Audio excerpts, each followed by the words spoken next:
Muitas vezes nós pensamos que nossa vida deve fazer algo grande, não é?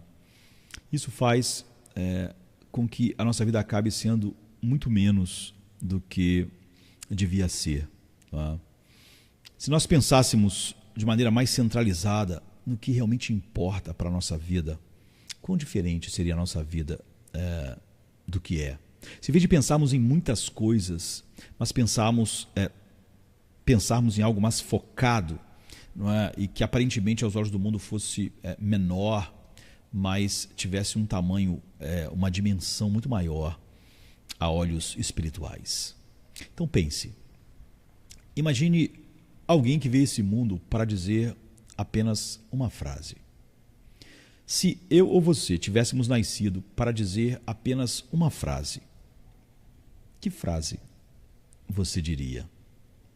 Você pode pensar assim, mas será que alguém vê o mundo falar apenas uma frase?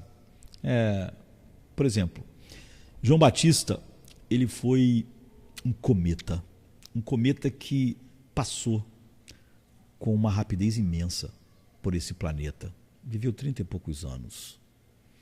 Ele apareceu num deserto árido da Judéia, entregou sua mensagem e tão rápido quanto ele apareceu, ele desapareceu da história.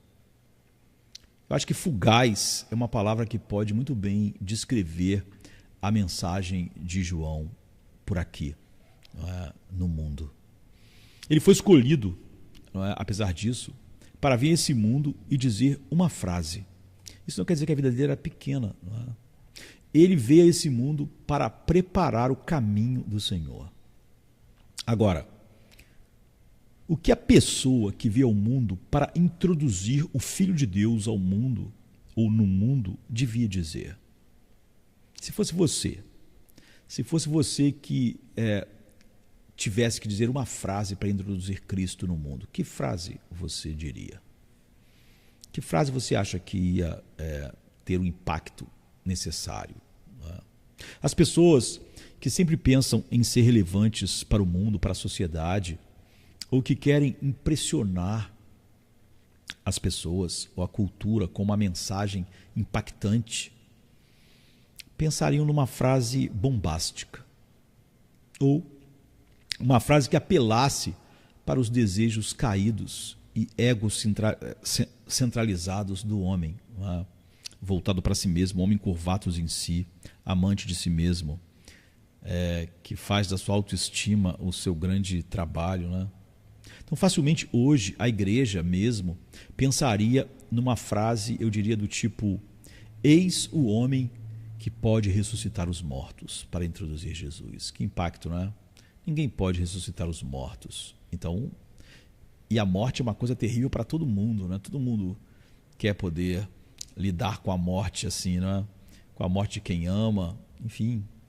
Então, eu posso imaginar já outras pessoas pensando que a mensagem mais relevante para introduzir o Filho de Deus teria que ter um cunho social, porque o social é a coisa mais importante, E ainda mais para quem quer ser relevante para a cultura. Então, essa pessoa podia pensar na frase: eis o homem que pode alimentar todos os pobres. Isso seria relevante para a nossa cultura, certamente, Mas os que amam o misticismo, eles diriam outra coisa. Eles diriam: eis o homem, para introduzir Jesus, eis o homem que comanda todas as legiões de anjos. Já pensou nisso? Um anjo apenas, uma vez, ele desceu sobre o acampamento de Senaqueribe, soberano dos assírios, e na manhã daquele dia, 185 mil soldados valentes amanheceram mortos, 2 Reis 19:35. Pense nisso, o Maracanã cheio, e muitas vezes eu estou no Maracanã cheio, dá 60 e poucas mil pessoas, e realmente é uma multidão. Agora imagine o acampamento de Senaqueribe amanhecer com 185 mil homens de guerra, E um anjo desceu e fez isso. Então você imagine se você pudesse dizer: eis o homem que comanda todos os anjos. Então imagine um homem que comanda todos os anjos, quando um anjo só pode matar num instante, 185 mil, né? Soldados de guerra. Essas pessoas gostariam de dizer: eis o homem que comanda todos os anjos. Eles achariam que essa frase seria incrível para introduzir Cristo no mundo. Certamente, a grande maioria dos líderes hoje, não é, diriam: eis aqui um homem que pode curar os enfermos. Isso sim, alguém diria, é uma frase importante, impactante para ser dita num mundo sofredor como o nosso. Todos querem ser curados, todos têm alguém doente na família ou estão doentes. Essa introdução certamente vai atrair uma multidão, vai atrair muito mais pessoas. Ou então as pessoas diriam: olha, eis aqui um homem que pode acalmar as tempestades. Eu já posso até ver a aplicação que as pessoas iam fazer com essa frase, né, hoje. Tem uma tempestade em sua vida? Você tem uma tempestade em seu casamento? Venha. Não é? Eis aqui o homem que pode acalmar as tempestades. Nós podemos ver as várias maneiras com as quais a igreja de hoje acharia mais relevante anunciar Cristo. Todas elas voltadas para o interesse do homem. E por isso relevantes, né? Mas Deus enviou um homem diferente para preparar o caminho do Senhor. Séculos e séculos antes, o profeta Isaías havia profetizado sobre João. Ele diz assim, Isaías: voz do que clama no deserto, preparai o caminho do Senhor, endireitai no ermo vereda a nosso Deus. Isaías 40, verso 3. E quando ele chega ao mundo, é dito, não é? Porque este é o anunciado pelo profeta Isaías, que disse: voz do que clama no deserto, preparai o caminho do Senhor, endireitai as suas veredas. Mateus 3,3. Dele, de João, o próprio Jesus, né, o próprio Cristo disse: e eu vos digo que entre os nascidos de mulher não há maior profeta do que João Batista. Lucas 7, 28. Então Deus enviou João Batista ao mundo. Ele veio introduzir o seu filho, né, o Filho de Deus no mundo. Ele foi enviado para dizer esta frase introdutória: eis o Cordeiro de Deus que tira o pecado do mundo. A tragédia é que a igreja hoje discorda de Deus. Não acha que essa é a frase mais importante, nem que vai ser impactante para a sociedade. A sociedade está interessada no pecado? Será que a frase mais importante para atrair e ser relevante para a nossa cultura seria: eis o Cordeiro de Deus que tira o pecado do mundo? A tragédia, como eu disse, é que a igreja discorda de Deus. O que Deus está dizendo com isso? Ele está dizendo: qual é o problema com este mundo? Por que meu filho amado se esvaziou e desceu? O problema não é sua pobreza, ou sua doença, ou seu sofrimento, ou sua morte, ou sua cegueira, ou sua falta de dinheiro, ou milhares de outras coisas que vocês possam pensar ser relevantes. Sim, o pecado. A mensagem que os experts da hora na igreja, junto com psicólogos, sociólogos, riem: o pecado. Os velhos pregadores que nada entendiam como João Batista, né, queridos? Não entendiam da sofisticação da alma humana, da psicologia humana, da sociologia humana. Nós pensamos: esses pregadores que não entendiam o que é relevante como João. Nós pensamos: não sei por que Deus mandou um homem tão sem tato, sem propostas relevantes como as nossas. Mandou um homem como João, em vez de mandar pessoas sábias como nós, para ser o homem que prepararia o caminho de Cristo no mundo. Não há esperança alguma para lidar com um monstro que devora a humanidade, que é tão bem descrito na Bíblia, a não ser voltando para a própria Bíblia, queridos. Seus velhos pregadores, entre aspas, profetas, apóstolos, reformadores, puritanos, eles pregavam a depravação total de todos os homens que nascem neste mundo. Essa não é a doutrina de que um homem é tão vil e mau como ele pode ser, mas é a doutrina que ensina que o pecado entrou e dominou todas as faculdades do homem. e todas as emoções de nossa natureza caída. Não há nada no homem que não esteja escravizado pelo pecado para que pudesse ser uma rocha para o homem sair dessa situação. Não é uma verdade apenas sobre a parte marginal da nossa sociedade, ou a pior parte dela. É uma verdade sobre cada bebê que está nascendo hoje. Quando a igreja perde isso, ela se torna completamente irrelevante para o mundo. Quando a igreja prega humanismo secular, antropologia secular, sociologia secular, psicologia secular, a igreja é totalmente irrelevante para o mundo.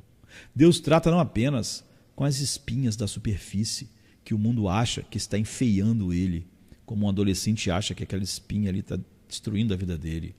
Deus lida com a corrente sanguínea no coração. Tome a arma de um assassino e ele continua sendo um assassino. Porque o assassinato está em seu coração. Tire o filme pornográfico da mão de um homem e ele continua imoral, porque ele o é em seu coração. Isso se aplica a tudo na vida do homem. É o que Deus diz firmemente e claramente para nós. Nosso problema não está lá fora, em algum lugar. O problema de cada homem não é a sociedade, não é os outros homens. O problema de cada homem não é o mundo, ou a igreja, ou o outro. O problema de cada homem está dentro dele. É o seu próprio coração. É por isso que o que introduz o Filho de Deus no mundo diz: eis o Cordeiro de Deus que tira o pecado do mundo. Que pena. Que pena que a igreja hoje tenha outras mensagens mais relevantes, entre aspas. Que trágico quando nossa mensagem não é mais a que flui do coração do Deus eterno, como a mensagem de João para introduzir Jesus no mundo. Eis o Cordeiro de Deus que tira o pecado no mundo. O que a Bíblia diz? Quando João teve que dizer a frase pela qual ele tinha nascido para dizer,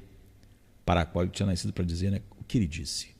A Bíblia diz: no dia seguinte, João viu Jesus que vinha para ele e disse: eis o Cordeiro de Deus que tira o pecado do mundo. João 29. É sexta-feira chega trazendo a noite seu manto. Jesus em súplicas, enquanto Pedro sucumbe ao encanto do sono. Judas, com seu beijo, selou o destino.